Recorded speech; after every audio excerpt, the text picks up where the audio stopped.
So, so exciting for me. I love coming on here and answering your questions live. Um, I make so many, scripted videos where I'm trying to help you with your serve, your forehand, your backhand, your net game, your strategy. That when I get to come on here and just interact, virtually, but also answer questions on the fly. I have to be honest, I miss that. I miss that part of coaching because I do only online coaching now. I don't coach in person. I taught for 24 years on court that I miss the live interaction where people ask questions on the fly. That's why I really enjoy going live on Instagram when I'm picking up my kids from school. If you're on, hey, thanks so much, Fiji. Thank you so much. I recognize your handle, so thank you so much. So, really quick before we start, um, I'm going to shout you out if you sign up for it. I have a free little gift for everyone. If you go into the description of this live, and if you're on your phone or tablet, just uh, like tap the screen and then click the title of the video, and the description will pop up. Click the link to the free product that I just created in the last couple days. It's called, I got to plug in my phone. My phone's dying. It's called How to Fix 20 Common Mistakes That Are Holding You Back from Winning More Matches. Here, let me plug in my phone here. I've been making analysis videos all day using my phone, and I'm low. I'm low. So make sure you go into the description of this video and get your free access to fix your 20 mistakes that are holding you back from winning more matches. So, what questions do you all have? Make sure that you type them in. Let's start out with something fun. Let's start out with a really simple drill that's going to help you hit a better topspin serve and kick serve. So, this is an old Dennis Vandermeer drill, and this is finishing behind your back. I just gave a live Zoom lesson to a guy on the tennis court out in California. This was this morning at 10 o'clock. It was his first lesson with me. And we went over his kick serve on video. I put him side by side with Federer, and I gave him 5 things that I wanted him to work on to hit a better kick serve. But he just so happened to be on the court while we were doing it. And so I got to help him while on the court. And I had him practice a drill that I want you all to practice. By the way, we have 12 people here, 0 likes. Go ahead and hit that like button. And what's up, B man? Thanks so much for being here. So here is the drill. Just be sure to hit that like button. Thank you so much. We when we're hitting a topspin serve, thanks. We got the first one, the first person hit the like button. It's important that we don't swing toward our target. Okay. So if my target is that wall, I actually want to swing toward you. If I hit to the wall, I want to swing toward you. Like that's got to be the feeling, the swing thought. So an easy way to do this, and I'll use my son's racket when he was little. An easy way to do that is to finish behind your back. So I'm going to hit this direction. I'm going to hit a topspin serve that direction, but I'm going to finish behind my back. When you do this, when you hit a topspin serve, I just hit the ceiling, and you finish behind your back, it keeps you from tracking out toward your target, which you do not want to do. See, no serve should you swing your racket directly toward the target. You don't want that because that means literally the ball has no spin, or if you have the wrong grip, it's got backspin, and that's really bad. You don't want backspin on a serve. So, to varying degrees, you're going to swing to the side of your target. So, I know the camera's flipped right now, so it looks like it looks like I'm left-handed. Now it looks like I'm right-handed. But if I'm trying to hit the ball, let's say I'm trying to hit the ball to the YouTube play button right here. Okay. If I'm hitting a flat serve, my racket should swing to here. As a righty, swing to the right this much. If I'm hitting a slice serve, I should swing this direction. If I'm hitting a topspin serve, I should swing this direction. Meaning the path my racket takes while I'm hitting the ball must be not directly toward my target. And this is no different than when we hit a topspin forehand, right? When we hit a topspin forehand, we don't swing like this. We swing like this. So whether we're going steeper to try to hit like a topspin lob or dip the ball at someone's feet, or we're trying to do a Rafa finish, or we're trying to hit a little bit more through it, it doesn't matter. There's a low to high component to varying degrees based on what we're trying to do with the ball and the amount of shape we're trying to create on the ball. But nonetheless, there is a we don't swing toward our target concept when it comes to our ground strokes. And hitting a topspin serve is no different. So if you're trying to hit topspin serves by swinging directly towards your target and like carving over the ball, like you'll hear so many players and coaches talk about, it's simply not the case. There's an across and up swing path that occurs. That's how you get spin. You don't get spin by curling over a ball. And if you could get spin that way, you'd hit yourself in the face. Like you're blocking the ball's path of getting to you, right? Or getting to the target, I mean. So there's an up and across for a righty. It looks like this. There's an up and across swing path.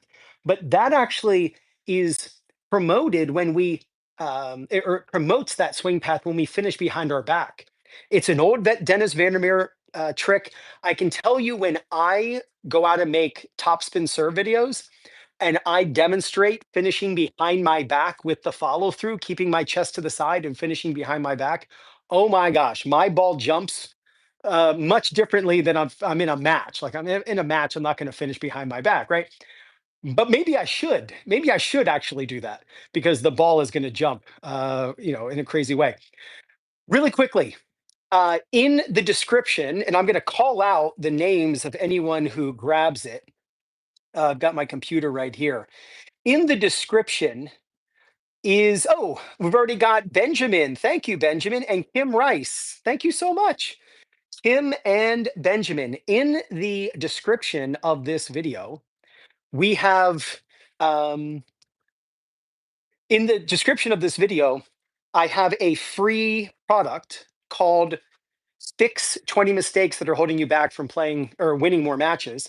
So click the link and you can watch all 20 videos and you can start winning more matches. So make sure you grab that. If you're on your handheld device, the way to get to the description is tap the screen and you'll see the title of this video. Just click it and then you'll see the description. Kim, hey, thanks so much for grabbing the 20 fixes. All right. I'm in my 40s and newer to tennis. I'm diligent about split stepping, but I feel like I'm off to a slow start getting to the ball. Like I give it a half second head start before I start to move. All right. So, Kim, that is a phenomenal, and thanks for the compliment. Thanks for the videos. You got it. So, Kim, can you describe to me what you've been told when it comes to the proper timing of the split step? If you could type that up. And the reason is because it isn't just if you split step, it's when you split step. And most players do not split step at the right time. I will even tell you this, and I was shocked to see this. 2 nights ago, it's Wednesday night, every Wednesday night. And if you're on my email list, you get these emails. Every Wednesday night, I hold a class for my members of 2 Minute Tennis. It's a weekly live class, but it's live on Zoom. I can see them, they can see me. We're talking, they're demonstrating. It's awesome. And I do different topics every Wednesday night. And I went through the match with Sabalenka versus Coco. And I just did a singles match analysis of what happened and how my members can, copy the technique, the strategy, and the footwork that they're learning and apply it to their game. And what I noticed was Sabalenka mistimes her split step badly for being like the top player in the world. She mistimes her split step. Coco was split stepping at the right time, but Sabalenka was split stepping late. Yeah, Ja, it's awesome. Behind the back finish, it's insane. Now, and I'll get back to the split step in a second, but since Ja's talking about this, look, if you face forward with your chest, you won't be able to do it. So you got to keep your chest to the side and brush this way, and then you'll finish behind your back. But back to the split step. I'd like Kim to tell me I should be landing when the ball makes contact. Correct. No. And that's what I taught for 15 years. The first 15 years I taught, Kim, I taught, oh, you want to land as the opponent hits the ball. Well, guess what happens when you do that? You will be late because you're split stepping too early. Now you're thinking, wait, what? How does that make sense? It does. If you give me 30 seconds, I'll explain it. First off, there is a delay in our reaction time, Kim. If you are landing this split step as the opponent makes contact with the ball, your body has now landed and you're ready to move, but your brain has to process what it sees. And there's about a point 0.2 to 0.25 second. It's a quarter of a second to a fifth of a second, which is 0.25 to point 0.2, right? In that range. Delay in our reaction time, where we have to see where the ball is going, send the signal to our body, and we start to move. So, Kim, what you are inadvertently doing by being a good student, and for the first 50, I've been coaching for nearly 3 decades. The first half of me coaching, I was teaching the wrong thing. And if you watch the pros, you'll realize, oh my gosh, I realized, oh my gosh, I'm teaching things incorrectly. We want to land at the exact moment our brain is processing where to go, which means we need to be in the air as the opponent hits so that we land zero point 0.2 to 0.25 seconds after, so that when we're coming down and we are landing, we can move in any direction quickly. What you're doing, Kim, is you're landing and then you have to become flat footed for a quarter of a second, a fifth to a quarter of a second. Now you're flat footed. Now you have to break inertia, and all the elasticity in the legs is gone.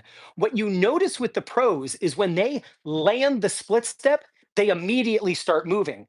But you cannot, Kim. And the reason for that is because you are inadvertently, and you're just doing what you were taught. And again, I'm going to preface this with I taught this for 15 years. And then for the last 14 years, I haven't been. But you want to be in the air as the opponent hits so that you land zero point 0.2 to 0.25 seconds after the opponent hits, so that when you hit the ground, you explode and you will push in any direction so much faster. What's actually happening is by you landing too early, Kim, you end up becoming flat footed, and then it takes you too long to get going again because you lost the elasticity of your legs compressing down and exploding almost like you're landing on a trampoline. And that's why you feel late. It's because your split step is actually too early. That's actually not what Sabalenka was doing. Sabalenka was taking off as Coco was serving. Her split step was late on the return of serve. He was Coco was contacting, and that's when Sabalenka started to jump, and Sabalenka was landing at zero point 0.3 seconds after Coco's serve. That's when Sabalenka was landing the split step. Way too late. I mean, the difference between point 0.2 and point 0.3 is like a world of difference, especially at the speed that the ball is being hit at that level. So the best timing for a split step is your opponent's about to hit the ball, so you get in the air and you're in the air as they hit, so that as you come down your brain is processing where, because it's going to process no matter what, and then when you hit the ground you're able to explode in any direction. Yeah, you got it, Kim. Film yourself from the back view during a lesson or during just a hitting session, and just make sure that you're in the air as the opponent hits. Also, Kim, if you're at a certain level and your opponents are jumping, you should jump on your return of serve at the same time they jump. That way you're both in the air.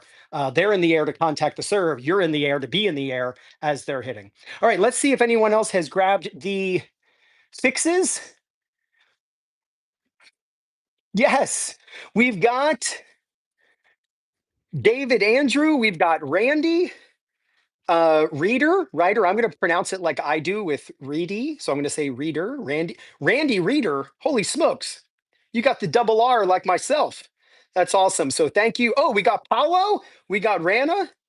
Thank you so much. Thanks for grabbing the 50 the fix 20 fixes. I'm sorry, fix 20 mistakes that are going to help you win more matches. All right, let's keep going with the questions here. How do I keep my tossing arm up, head up during the serve? Benjamin, great question. Let me give you a simple tip. I want you to cross your arms, I'm sorry, your wrists as you hit the ball. So as you hit the ball, cross your wrists. So your tossing arm is up, and I want you to work on crossing your wrists at contact. As weird as that might seem, You've probably tried everything under the sun and it hasn't helped you. So why not just give something crazy one more try? When you have the idea of crossing your wrists as you're striking the ball because your tossing arm stays up for too long, when you film yourself and review the footage, you'll be shocked that you didn't do what you thought you did. What you think you'll do is actually cross at contact because that's what you're attempting and that's what you feel. But what actually happens is the tossing arm just stays up longer and then it starts to drop and then you cross your arms in front of you. But try crossing your arms and I promise you in one serve your tossing arm will stay up. And of course if your tossing arm is up, your head's going to stay up. Great question. What are ways one can get adjusted to opponents' different pace of play? For example, I find it difficult sometimes at my 3-5 level to get adjusted to the vast types of speeds. Great question. What you can do is move up and back, right? So to buy yourself time or to take away time. So if someone's hitting really hard, stand really far back. And you'll feel like you have the same amount of time of someone who hits average speed. And if you play someone who hits very, very slowly, then you're going to move way up, like almost stand on the baseline to give yourself less time, which gets you closer to where the amount of time you're actually, yeah, you got it, Benjamin.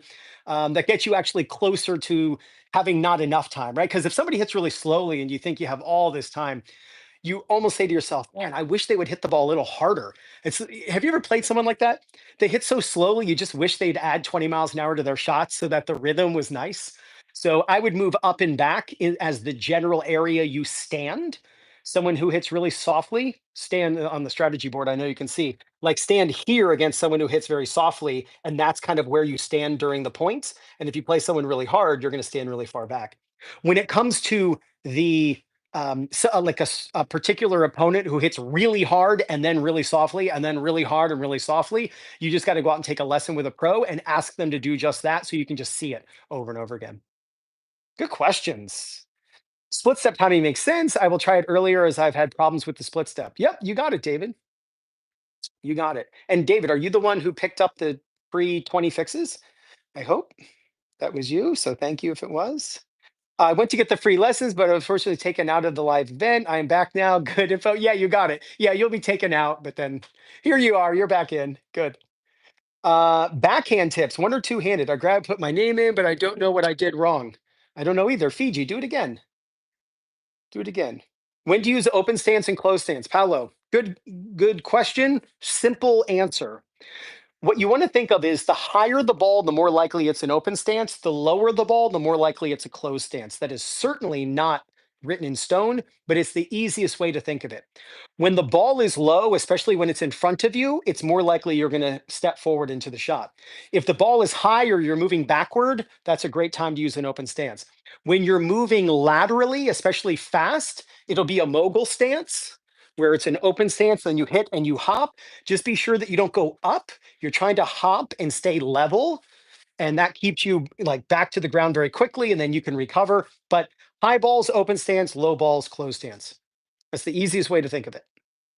Of course, there are exceptions, but learn that first. I have no idea what gravity tour is. What is gravity tour? Could someone explain that? Thoughts about gravity tour for a 4-5? I have no idea. I'm interested to know. All right, let's see what other names have grabbed the free 20 fixes. Any? Mark. Thank you so much, Mark, for clicking the description in this video and grabbing the first line. It's right in the first line. Click to, how to fix 20 mistakes that are causing you to lose matches. I think I've got everyone. I've said everyone's name. So Mark, Paolo, Rana, Randy, David Andrew. Randy, did you sign up twice? Kim, and then Benjamin.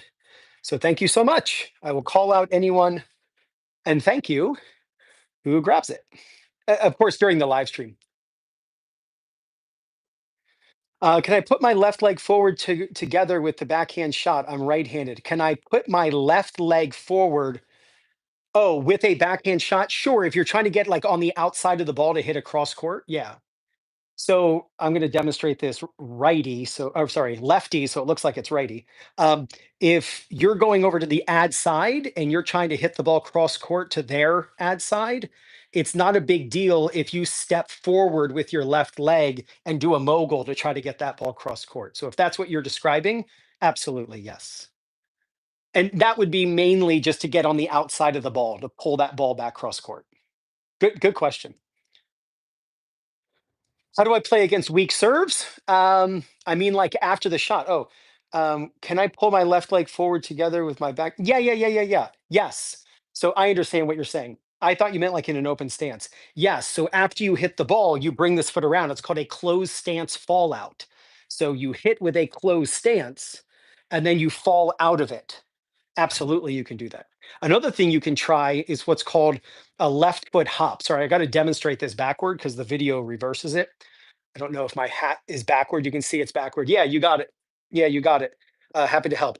But you can also try a left foot hop, and that's where you step last with your left foot and then hop and then push.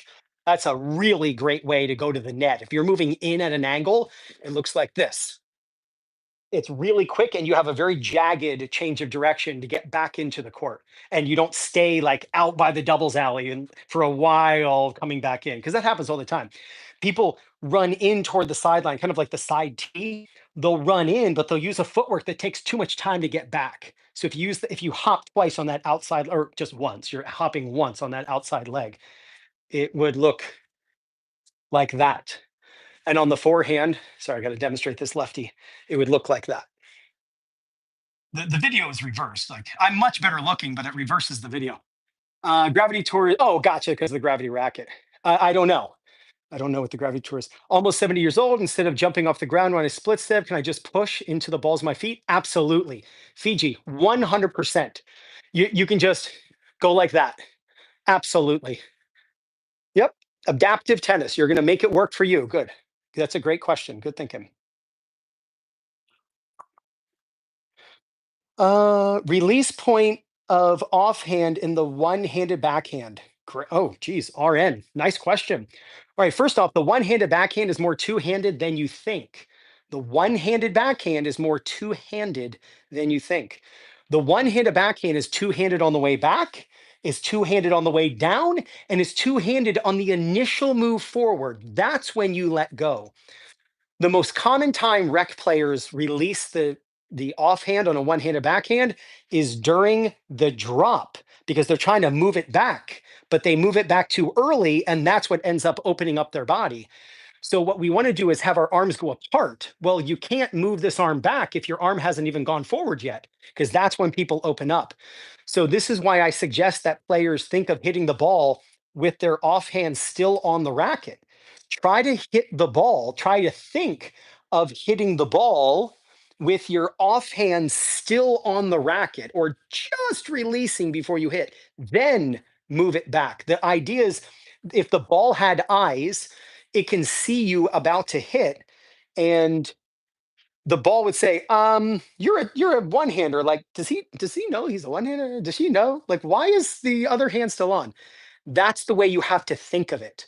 But you look at Musetti, you look at Sissipas, they will drop the non-hitting hand too early, inefficiently too early, and then that's when they'll open up because their hand cannot go back anymore, because it goes back too early because your energy doesn't go on forever this way. And then when you hit the ball, you'll open up. So when you watch a Shapovalov, you watch a team, they'll bring the non-hitting hand in front of their pocket, then they let go, and that's when their arms truly go apart. They accelerate the racket. Every action has an equal and opposite. Newton's third law, and then you stay sideways and swing out towards your target. Good questions. We are crushing the questions in this live. By far, these are the best questions I've ever gotten. I mean, so interesting, thought provoking. No pressure, but you got to let's keep it going. I'm going to be live for another, I don't know, 20 minutes or so. And then it's Friday. We tend to eat out on Friday. So I'm going to go get food for my wife and myself. And my kids didn't want, my kids are 13 and 11. They didn't want what we're getting. So They can just eat what we have here. Um, but make sure that you click the link in the description, the first line, to fix 20 common mistakes that are holding you back from playing better tennis and winning more matches. Let me hit refresh on the players who have grabbed it. Fernando, thank you, Fernando. Taylor, thank you so much. We've got Fernando, we got Taylor, Mark, Paolo, great. Randy, awesome. Kim, Benjamin, thank you so much. If I missed anyone, Raina, I apologize if I'm pronouncing that incorrectly. Yeah, you got it, RN. I can't convince. What's up, Taylor? Taylor, were you the one who just grabbed the 20 fixes? I can't convince my teammates to work on their volleys and being closer to net and poach more to win in doubles points. Yeah. Best tennis instruction. Thank you so much, channel. Thank you so much. All right, so Taylor, let's talk about something here because a lot of times if players are afraid of getting close to the net and they're afraid of getting beaten, um, then I can tell you there is something that you can do. And again, I apologize. This is an RP and an R is just backward. This is returner's partner. This is returner. So um, it's just that YouTube reverses the video. So as I always say, I'm much better looking. That's just they reverse. So then I end up looking like this. Um, when you're at the net in doubles, there is a way to predict where your opponent is going to hit the ball. And it has to do with which side of the body the ball is, where the ball is being contacted. So if you watch baseball, if you know anything about baseball, you know that right-handed batters tend to hit to left field and left-handed batters tend to hit to right field. It's just like a spray chart. It's just where the ball tends to go. Of course, not always. And even strategically, there are times to not do that. Even like hitting behind the runner so they can go second to third, whatever, right? But basically, the ball goes in that direction. Well, it's the same thing in tennis, to be honest with you. So when you're at the net in doubles and the opponent has an inside ground stroke. And what is an inside ground stroke? The inside ground stroke is when they turn for the shot, they turn toward the inside of the court. So if this player is a right hander, they're going to hit a backhand, right? That's their inside stroke. Inside strokes tend to be hit down the line. Outside strokes tend to be hit cross court. And I say and I use those words tend to be because I love like the people in the comment section of my videos. They're like, "Oh, I played Bob down the street and he took an inside ground stroke cross court." I'm like, "I'm sure he did. I'm sure he's a wonderful man and he's a really nice friend." I'm just helping you understand. It's like open stance is high ball, closed stance is low ball. It's the black and white. It's the chocolate and vanilla basics. Of course, there's pistachio ice cream, and there's there are exceptions to the rule. So when you're at the net and your opponent has an inside ground stroke, hold the line. Do not poach. Do not, because they're much more likely to hit down the line. When they have an outside ground stroke, that's when you can be a little more risky and go for the ball that's going cross court. Now, anytime I hear, anytime someone hears me say this, and I didn't come up with this, I'll share with you who told me this and taught me this idea. Is whenever I do this, people say, "Well, that doesn't happen to me." Well, maybe it does, and you haven't noticed it. Like, go out and notice it because this really flies in the face of what is typically taught. What is typically taught, and thank you for the 19 likes. We got 19 likes. Thank you so much for liking the video. It does help the algorithm, and more people when they're scrolling, my live comes up. So thank you. What a lot of times people are taught is, when a serve or when a shot goes like this, that you're supposed to make this move. And when the serve goes out wide, you're supposed to cover the line. But that actually is the opposite of reality and what actually happens. And the person who taught me this was Gigi Fernandez. Um, Incredible concept that when you start applying to your game and you start thinking, I'm afraid to get beaten down the alley. I want to, you're telling me to cover the middle. But actually, if you start paying attention to inside versus outside ground strokes, outside ground strokes are hit cross court. Inside ground strokes are hit down the line. That's the way you want to think of it. Of course, there are exceptions, but that's where people tend to hit the ball. That's where the leverage is. All right, let's keep going here. Let's see who has clicked the link in the description for the free program, fix 20 mistakes that are costing you matches. It's in the description. I'm going to hit refresh and let's see who else has grabbed it. Anyone else? Nope, that's okay. Good. Thank you all for those who have. Fernando, was that you with the Fiji name? Is that you? It looks a little close to the email. I don't know if that's you. I don't know. All right, guys. Oh, my watch is dead. I've got about 15 minutes left. So let's keep going here. How hard is it to play on clay if you are used to hard courts? Goozy, I am. Uh, I hate clay. I hate it. How hard is it? It's pretty darn hard. It's slippery. Are you playing on red? Are you playing on hard true? Here in the States, depending on where you are. I prefer hard. I prefer indoor hard courts that are nice and fast. I hate clay. I'm not very tall. I'm 5'9". So balls that are, up high, I hate, so I've always hated clay. I've never learned to slide. I've played on red clay twice in my life and hard true maybe 20 times. I've never learned to slide. I haven't played on a clay court in 20 years. Um, it's extremely slow and the balls bounce up very, very high. Somebody asked the question, how do you handle slow serves? First off, slow serves tend to be high, not always, but depending on your level, the ball might have an arc to it. So you can't get too far up because then you're playing the ball out of your strike zone. So the goal is to play the ball in a comfortable zone. But if the ball is short enough, then you hit, if you're playing singles, you hit to the outer thirds of the court, like to the safety post, 4 feet in, 4 feet in to give you safety and margin. But don't hit it right back down the middle. Hit to the outsides. And then if it's short enough, you can go to the net and hit an approach shot. All right, we got 73. How to beat a moonballer. Thank you, Martin. Good question. So it's really simple. Moonballers want to play both back, right? So when you're playing singles, and I assume that's a singles question, when you're playing singles, there are three ways to play the point, right? There are three like situations you'll find yourself in. You're either both back, you're at the net and they're back, or they're at the net and you're back. When you play a moonballer, moonballers want to do this. Moonballers want to play baseline to baseline, and they just want to make the match last 4 hours and make you late for dinner and frustrate you and just wait till you miss. And they don't care how long the match is. So, what you have to do early on is get them to the net. So, moonballers tend to not be very good at the net. So, when they hit a second serve, you are going to step in and purposely hit short, not to hit a drop shot to hit a winner. You're just hitting short because after they serve, they usually back up.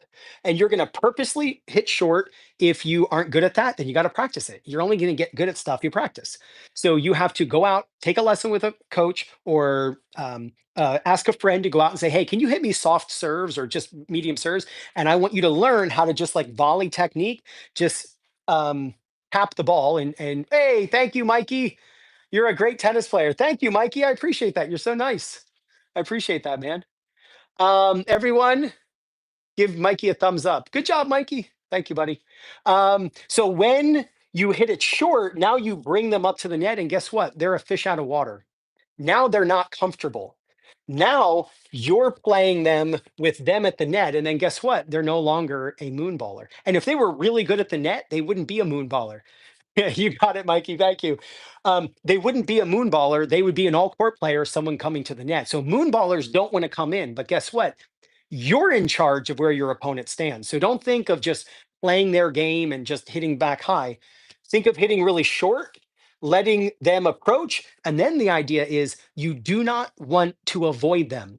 You want to involve them. Like if you bring them to the net and they're a fish out of water, why are you going to spray a pass or lob over them and hit long? You're trying to make them volley. If they were great at volleys, they wouldn't be a moonballer. So my recommendation is you either go to the net or you bring them to the net. Spend as little time as you can with both back. That's what they want. And then they're going to be more consistent than you are. And they don't make like moonballers don't make plans after a match. Right? They don't say, "Oh, this match is going to take an hour and a half and then we'll go out for dinner and drinks afterward." No, a moonballers clear their schedule. and they say, I've got a 12 o'clock, I got a 12 o'clock match, so I might be late for my 8 o'clock dinner reservations. Like they plan their whole afternoon to take, for an entire tennis match. So you're trying to shorten the points by bringing them up, or you go up, one of the two. And they might be really good and used to people coming up to the net. And if you don't have good volleys, maybe what you got to do is bring them to the net, make them uncomfortable. All right, we've got 5 minutes left. Let's see who else has grabbed. I will shout you out. Who has grabbed the free uh, 20 fixes that is in the description? Anyone else? Anyone else? Not yet. No, no, no. Thank you all so much those of you who have. I really appreciate it. I really, really. Oh, Finnish. That's interesting. I wonder if that person is in Finland. Oh, you're Randy. You got it, Fiji. Yeah, you're Randy. Randy, your reader, I think. Um, very close to my name, right? So thank you all so much. Let's see what other questions we have. Um, I would even say if they can take an inside shot on the cross court, it's going to be weaker or slower, so you can still poach. Yes, I see what you mean. You're talking about the doubles thing. Randy, you're 100% right. Yep. Can you explain how to hit tight to the net and low cross court shot? A lot of practice there, Onward. A lot of practice. When you are hitting um, low cross court, are you talking about like short? Because when you hit sharp cross court, you need arc, and it's not easy to hit low over the net with arc. It's very easy to hit the net. When you're going to hit like a cross court passing shots don't have to go an inch over the net. There should be some height to it because you got to have enough room for that ball to dip down into the service box. So the shot that you're asking for may just be misguided a little bit. Show me any slow shots, should be more footwork and less swing. Um, I like a reply to a drop shot. Oh, like a reply to a. I see what you're saying. Again, I know exactly what you're saying now. Think more shape than just low over the net. But in that scenario, you're going to finish up above your head. You have to go like this. If you don't do a reverse finish, you will not hit the shot that you're looking to hit. It has to be a reverse finish. So just go on a court, stand where you think you would be around the service line or slightly inside the service box. Just toss the ball and hit and finish up above your head and get that ball to really arc. It'll be hard enough to do while standing still, not under pressure. It's even harder to do when when you're on the run. Good question, by the way. Again, a question I've never been asked. Yeah, RN, same thing, indoor hard. Yep, that's my favorite. My favorite. All right, guys, I've got time for one last question. Let's see what questions you got. I'm going to grab a sip of water as you ask your last question. And then I got to run. I got to go get dinner. I got to eat, right? I'm not just a tennis coach. I need some sustenance.